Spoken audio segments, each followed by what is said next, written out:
guess if you're Paulo, you've got to feel pretty good to be at 1-1, truthfully. So at this point. Well, he does. I mean, I don't think I think he'd feel a lot better. No, but I mean, given the 2 games we've seen, it could so easily be 0-2. He could be in an 0-2 hole right now, very, very easily, with a different end to that first. You know, he doesn't think he's necessarily favored in this matchup. No, I mean, he knows he has a chance. He says, on the other hand, but he begins with, yeah, he's got some stuff I can't deal with. So, as you say, maybe he feels slight underdog. I would imagine, although he is far from an arrogant young man, he would feel that he had a play edge here. You know, in the simple terms of, he's a multiple level 8 guy, he's playing a level 4 in his first Pro Tour. Yeah, there should be a little edge in there somewhere, and maybe that's enough to sneak one game. Not an arrogant man, but a confident man. Sure, absolutely, as you need to be. Well, you know, if you made the top 8 of 1 in 4 Pro Tours you attended, you might even be a little arrogant. Yeah, indeed, but he manages not to be.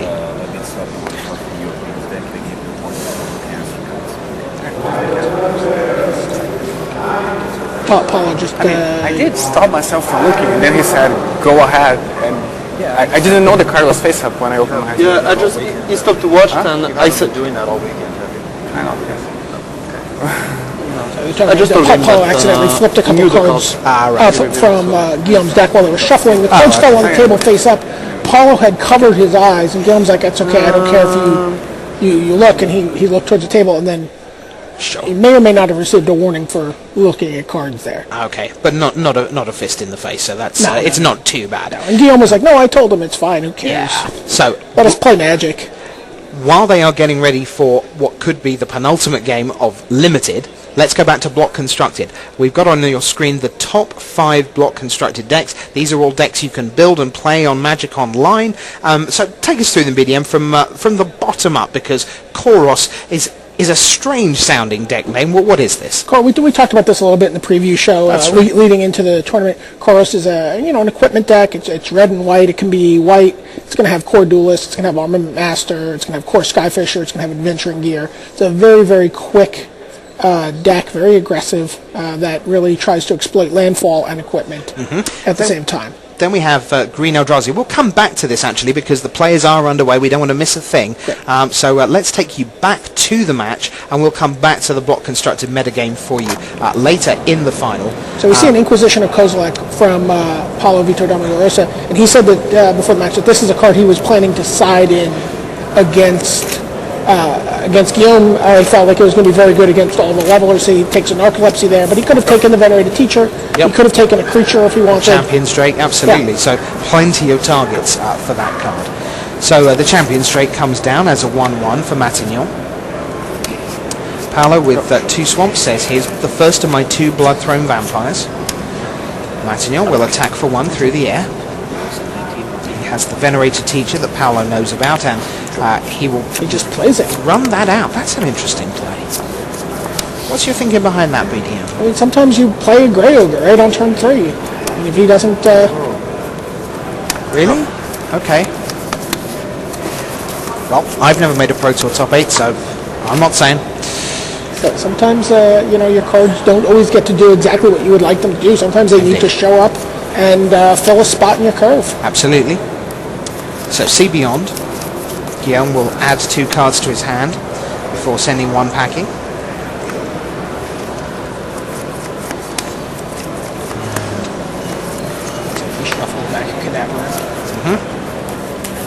That's a card that can be utterly absurd in the right draft deck. We saw Jerry Thompson earlier in the weekend with a black-green draft deck with, I think it was quad Cadaver Imp. Yeah, I've seen situations where players were just like chaining 3 of them together. Exactly, just...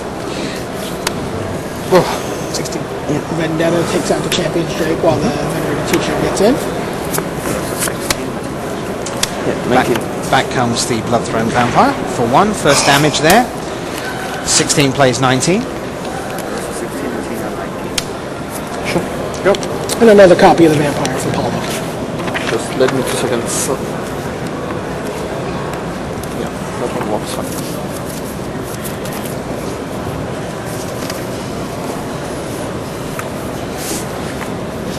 Teacher versus double vampire.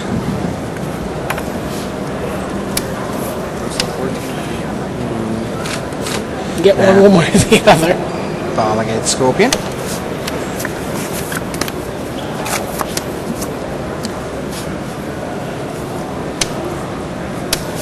Sure. Well, it was a really interesting lesson for a big people just starting out, seeing that Venerated Teacher go into the two Bloodthrown Vampires. Now, in theory, Paulo could have traded either one of them for the Teacher. Sure. And Matignon knew he was going to get through for 2, and that's sometimes quite hard to explain to people, how a 2-2 can just be safely getting through what looks like a perfectly presentable block. Well, I mean, even if it doesn't get through, I think he's perfectly happy Exactly. to trade that Venerated Teacher for either one of those vampires. That's right, you make the call. And also, So just going back to your point earlier about playing the Venerated Teacher, he has not played a leveler. no, So, otherwise, is he going to sit with that card in his hand? You'll see a lot of players do that. Sit with a Venerated Teacher in their hand for a while, hoping that they're going to get, their sort of like the scripted play. and meanwhile, you see that Paulo is down to 10, and part of that is because of the Grey Ogre that he ran out on turn 2. Turn 3, rather.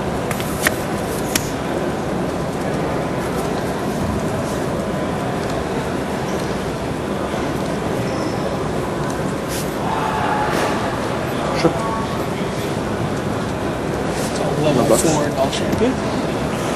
8, go to 6. 8, go to 6. It is 6 all at 1 all. Here in the Pro Tour San Juan final. Another land for Paulo. Got any cards in? How many cards? Just 2.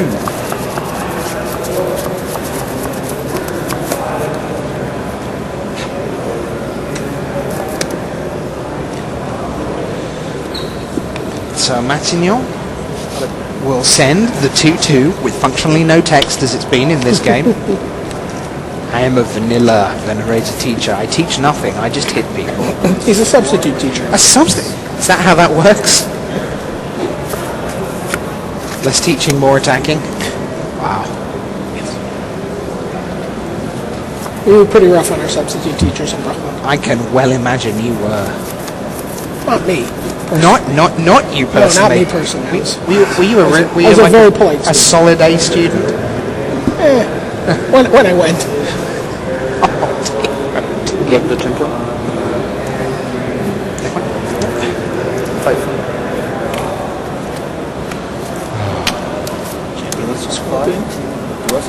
Awakening Zone for power. Yep. Guillaume. So you have 2 more points of damage you can get in. Cards in hand.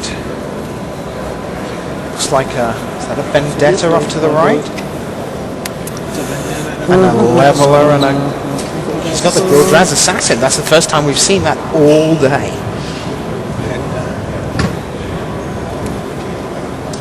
There it is, just sneaking out behind 2 land for Matignon. And I'll send my Venerated Teacher in. I'll take some damage. I'm at 2. I don't think it matters. Here's Gildraz Assassin. Guillaume's at 5. I mean, if Guillaume's Paulo's willing to... Okay. 2 cards. Oh, he's got something here. Oh, he's got the Vasquez. And that will do it and give Paulo Vida Dama de Rosa a 2-1 lead, and he will sit within 1 game Of history. of history, well and truly. 6 Pro Tour top 8s, losing round 1, not since 1999, as someone lost round 1 and gone on to win the Pro Tour. That's staggering to me. It is, That statistic is staggering. it is actually beyond statistical probability, isn't it, really? You lose round 1 for the last 50 events. You're done. You're just done. You You are might just make the top 8. That's Absolutely. certainly has happened. Yep. Oh, totally. Yeah. But winning the whole thing? No. No. Can't be done. Just think how quick the Pro Tour would be if after round 1 you told 200 to go home. You can't win. Bye. Well, you can win. You just haven't. Yes. All right. So So there you see Matignon. Now what is he thinking? 2-1 down. It has taken him so long to get here. He's been playing forever. Such a solid guy, given so much to the game has given so much back to him, and here is the biggest day of his Magic life. And now he is up against the ropes, 2-1 behind. I think what he's thinking right now is, come on, mulligan to 5 for Paulo, and landing spells for himself. Yeah, featuring Venerated Teacher on turn 3 with text. Yes. Would do very nicely. Level turn 1, level turn 2. Yeah, Skywatch Adapt, Null Champion, Venerated Teacher would be a fine draw for him. Yeah, and you mulligan to 5. Please. How are we doing? I mean, at this level, you see these guys, they're just so, they know, they understand the ups and downs of a tournament, and, they're pretty sanguine. They are both keeping, so the mulligan to 5 does not happen. Oh, however... a little better than a Skywatch Adapt. Hello. That is a Gul'daz Assassin from Guillaume Matignon. Is there a last kiss in Paulo's immediate future? That needs to be Kind of needs pretty soon. Paulo said straight up, that is one card that I'm going to really struggle to deal with. He's a very short window to deal with it, even if he has it. Yeah. I think he has last kiss. But level. Second land from Paulo, past the turn. There's a Venerated Teacher here. That's going to put Paulo in a world of trouble. There's an island. There's a Venerated Teacher. Up to 3. Tax for 2. 17. So yes or no? Yes Last kiss? or no? Yes! You're on 90. And that was a window right there. That was the last possible turn he could have that card. Yeah. After that, it would have been the too late kiss. Oh boy. Cadaver returns Gul'daz Assassin. Boom. Take that. 4 mana. Wildheart Invoker. Does that have toughness greater than 4? It does not. I mean, it does sort of briefly. Well, yeah, sometimes briefly. 4 turns from now. Yeah, in 9 years' time. Oh, wow. That's such a beating, you think. I have to kill it. I have to kill it. I have to kill it. I've killed it. It's I back. have 1 card to kill it. Yeah. I mean, is that it? I mean, literally it? Have we just seen the end of Game 4 and we're just now gonna wait for the concession? What does he do? Does he have to just ignore it and see if he can sculpt to win past it? Just throw out a bunch of guys and sort of rush past it, but it's very difficult for him to do. I mean, right now he's behind on the board in a sense. You know, he's got a Venerated Teacher, a Cadaver Imp, and the Assassin. Paulo says, I tap 5. I'm going to Dread Drone, bring out a couple of guys. I mean, Broodwarden is the card that could theoretically take him over the top if he can find all his tokens. Wow, what a beating though from Matignon. A Revenant would probably be... We could sort of power out a Revenant. Here's our 4/4. And get that Wildheart Invoker. We've seen how good that card is. Yep. Especially against the blue-white leveler deck. Not as good against the blue-black leveler deck. Let's just get it out of there. We have not seen Gul'daz Assassin the whole top 8, and now here, when Matignon must win, when there are no more room for any kind of error. Out it comes. Paulo kills it. Straight back. And that is a card that just dominates the board. Paulo looking at 5 cards. Sacrifices a token, and there is the Nakana Revenant. Paulo has a Swamp up, so that can turn it into a 6/6 in response.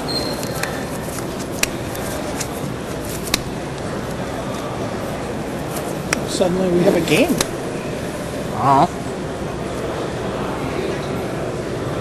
He has 3 swamps total,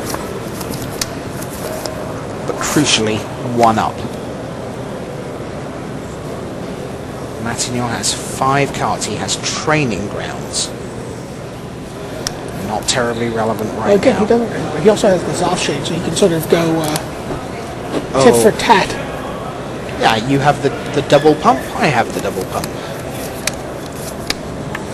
So you can play his offshade, leave a black up. Next turn, play training grounds. Yeah, that's send in the Cadaver Imp because, as we've said before, if it's not blocking, no business not attacking, so it sneaks in for 1. There's the Zoff with the black up, as you say. Paulo untaps. He has 6 land, the Eldrazi Spawn, and black. Nekana Revenant. 3 of them are black. Brackets, 6 of them are black.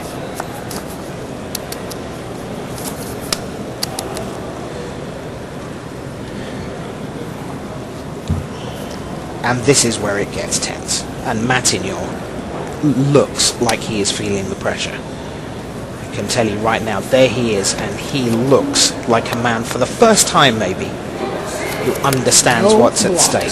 So, wow. What he'd like to see is maybe force him to tap 2 black down this turn. I don't think you're going to see Paulo pull the trigger on any activations here. Oh, maybe 1. So I'm going to get in for 6. Problem is if he gets in for 2, and he doesn't have another swamp, Guillaume activates it, he pumps, he untaps, he activates and kills the Revenant. Yeah, that's the thing with any activation, you get that very short window where you can do it at the end of their turn and at the start of your turn, and essentially you get the 2 uses out of it. So, through we come. There's one other swamp, he's going to be hard pressed to tap that black. Yep, so 6 points go through. Matignon falls to 10. Paulo is theoretically 10 life points away from a Pro Tour title. His first. It would be Matignon's first.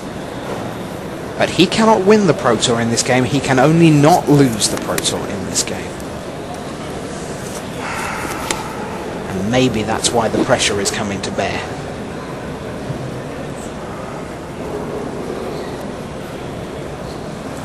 It is a little over 6 hours since these players sat down to draft this morning. It is a long haul for 3 matches. You're used to playing pretty swiftly. And 6 hours after you start those decisions, you're still making them. Oh, he's going to tap that other black, that seems... He is. And a green. For Dreamstone Hedron. Yes. So that's fine. Matignon says end of turn I'm going to shoot your token. If he plays Training Grounds, he can actually kill his opponent here. So there's Training Grounds. That's plus 8, 10, 14, 15 damage. In, pump, and we're done. And we